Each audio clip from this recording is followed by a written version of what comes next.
O clima é de tensão e os heróis ficam com o toba na mão ao descobrirem que a associação de monstros tem cerca de 500 criaturas. Pelas contas, dá mais ou menos 60 para cada um. Kid vai passando em detalhes as informações que conseguiu usando a tecnologia de um satélite para chegar a essas informações. Ele afirma que a maioria dos monstros não são grandes coisas, mas o problema maior são os de alto nível. Se levar em consideração que o Sentichoro fazia parte da associação de monstros e se tiver mais monstros do mesmo nível dele, aí danou-se tudo. Essa é a preocupação do garoto. Nenhum deles sabe afirmar se tem mais monstros tão fortes como ele. Em embates recentes a maioria era bem fraca, um ou outro dava um certo trabalho, como o porco espinho que o prisioneiro bonitão derrotou. Para piorar ainda mais, o Drive Knight desapareceu. Após torturar um monstro para descobrir a localização do esconderijo deles, ele acabou indo para lá sozinho, mas desde então não se tem mais notícias dele. O samurai imagina que ele já foi pra vala, já o bombadão acha que ainda não, afinal ele tem um corpo de um ciborgue, talvez esteja em pedaços, sem condições de se mover ou mandar algum sinal, mas não necessariamente morto.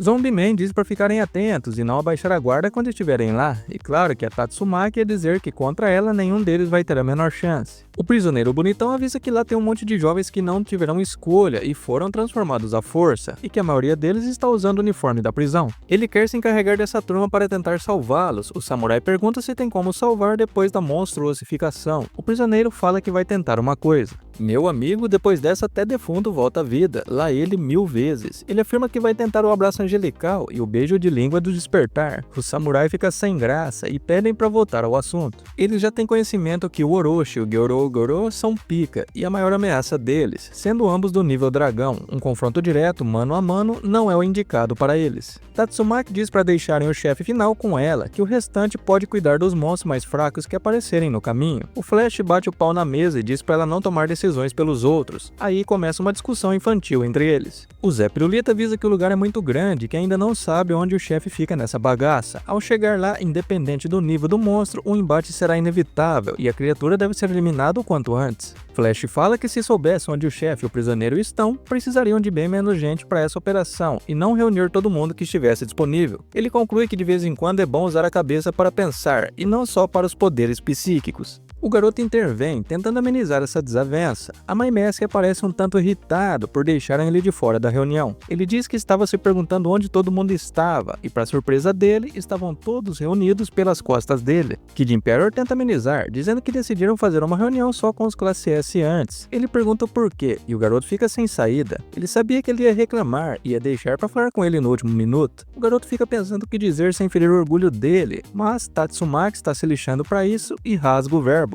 Ela simplesmente diz que o motivo é porque todos eles o odeiam. O garoto tenta contornar mais uma vez e explica que vai ser dividido em duas frentes. Os classe S vão para o subsolo e o restante dos heróis ficam na superfície, eliminando qualquer ameaça que saia dele. E por isso vai usar a habilidade de liderança dele para comandar essa galera. Toda essa ladainha não colou, e claro que o Mai Mask não aceitou esse plano. Ele insiste que vai para o subsolo também, pois não confia em nenhum deles para essa missão. Tatsumaki praticamente diz que ele é fraco e que a parada no subsolo está muito acima do nível dele. Ele caga pra ela e continua dizendo que se ele quiser usar as habilidades de liderança dele, então que seja lá embaixo, comandando os classe S. Zombie Man não aceita e afirma que o que ele realmente quer é levar os créditos após a batalha. Sendo assim, pode ficar com os créditos dele, mas que não é hora para rebeldia e nem para um puxar o tapete do outro, e que ele deve respeitar as decisões do Kid Imperator. A Mai Mask começa a atacar o Zombie Man. Ele afirma que ele está na classe S só pela sua capacidade de combate, e no momento não se sabe ao certo se ele é um monstro ou um herói, e não dá para confiar nele. O bombadão tenta amenizar, mas a Mai Mask segue criticando, dizendo que eles têm uma reputação terrível dentro da associação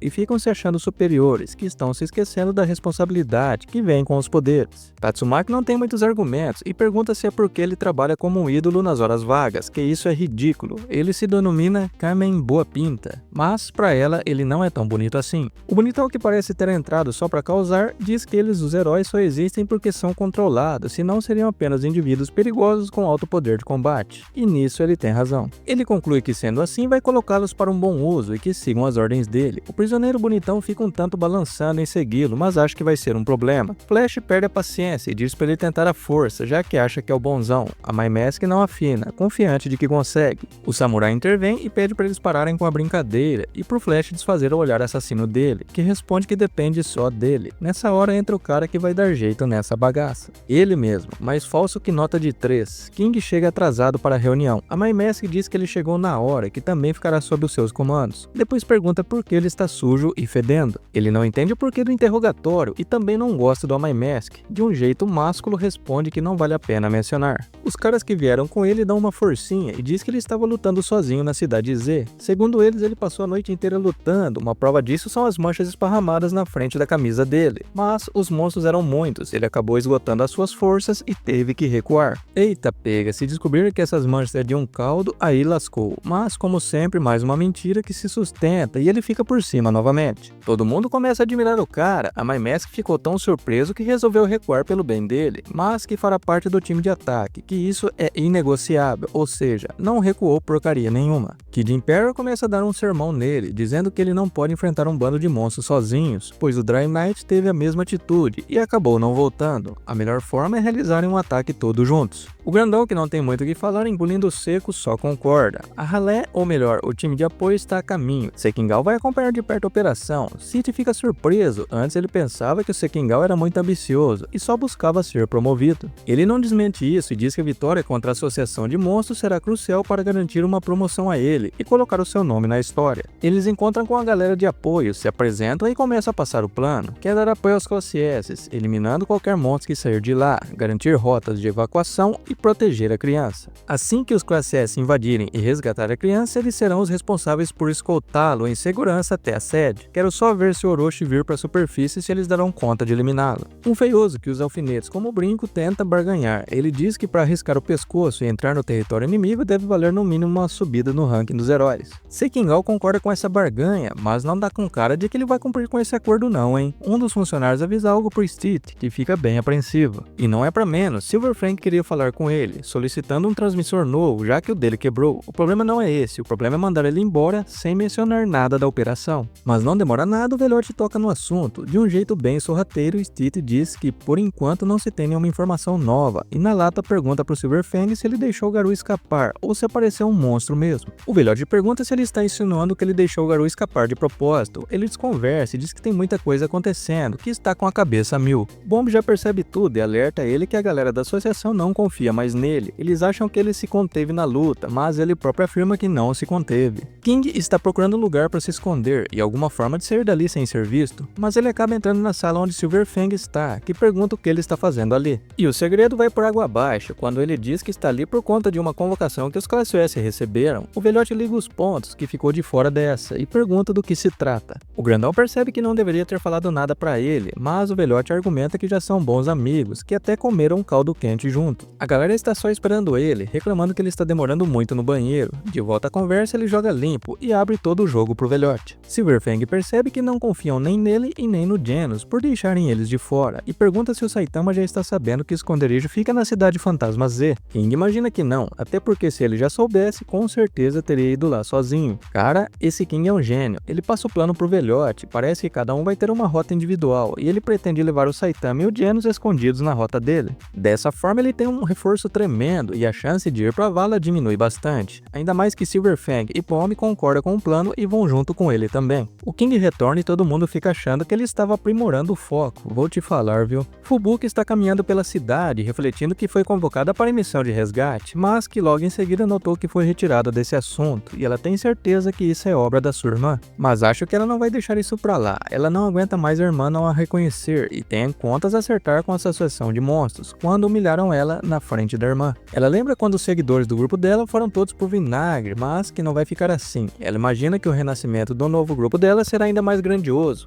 Ela tá achando mesmo que o Saitama, o Genos, o Bang, o King e até o Bomb vão fazer parte do grupo dela? Bom, acho que eles só não sabem ainda. Em seguida aparece Genos. Mais uma vez ele está com uma armadura diferente, mas essa é especial. Ele seguiu o conselho do Saitama, que era para ficar mais forte, e pediu ao Dr. Fétido colocar o máximo de poder que ele conseguisse para ele utilizar. Mas essa parada vai ser bem arriscada, hein? O doutor explica que o risco é muito grande. Agora, o ciborgue possui um poder enorme, no qual ele vai ter que controlar sozinho. Se exceder demais o uso desse poder, as peças do seu corpo não vão aguentar, além de que o seu núcleo pode sobrecarregar e explodir, fazendo com que mesmo ele sendo uma máquina, chegue ao seu fim. O Dr. Fétido enfatiza mais de uma vez que o poder total que ele tem pode ser usado por no máximo 10 segundos. Mais do que isso, será suicídio. Ele dá de cara com a nevasca e a troca de farpas começa. Genos, que quer o Saitama só pra ele, pergunta o que ela está fazendo ali, que ela não tem o direito de vir visitar o careca quando ela quiser. Ela retruca que ele está ali toda hora que ele não tem o direito de reclamar. Genos diz que está ali porque é discípulo do mestre e também porque paga aluguel. Esse Saitama é liso. Fubuki afirma que ele está sendo enganado. Segundo ela, a casa do careca não é alugada e que na verdade ele mora ali sem permissão. Ela muda de assunto e pergunta se ele não ficou sabendo de nada da associação e fala sobre o sequestro do garoto. Genos diz que se soubessem, provavelmente Saitama já teria eliminado todos. Os dois entram na casa do careca, mas ele não está lá. Genos acha estranho, pois ainda faltam 2 dias para a promoção que ele tanto estava esperando. Mas ele percebe que aconteceu algo, já que o uniforme de herói dele não está lá. Os 2 velhotes também chegam procurando por ele. Genos diz que ele não está. Silverfang diz que é uma pena, contando o plano de invadir o esconderijo da Associação de Monstros com o King. Ele convida Genos, que acaba topando. King também chega, mas deve ter corrido um bocado, já que está quase infartando. Ele imaginou encontrar o Saitama sozinho, mas a porta se abre e a galera toda está ali.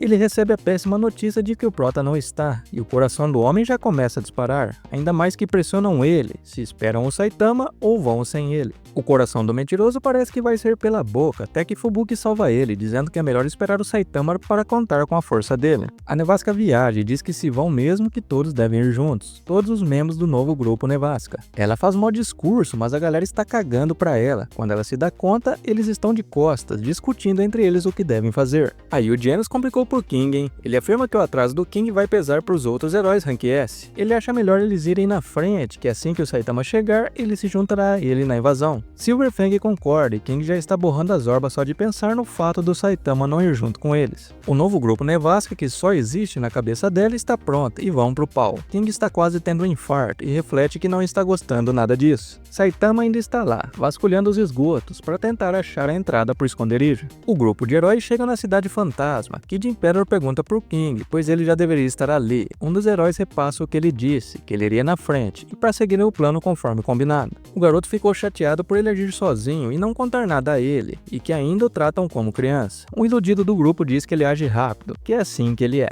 O episódio termina com o grupo de heróis chegando na cidade fantasma Z. Lá os cabruncos já estavam esperando eles pra festa. Um trapo velho voando chama a atenção da Tatsumaki. Ele cai ali no meio deles, mas na verdade é um monstro que debocha da quantidade de heróis que foram enfrentá-los. Será que eles vão dar conta? Veremos. E aí, o que achou do episódio 6? Meio fraquinho, né não? Conta aí nos comentários. Ah, e não esqueça do likezão maroto, me ajuda demais, mano. Até a próxima. Valeu!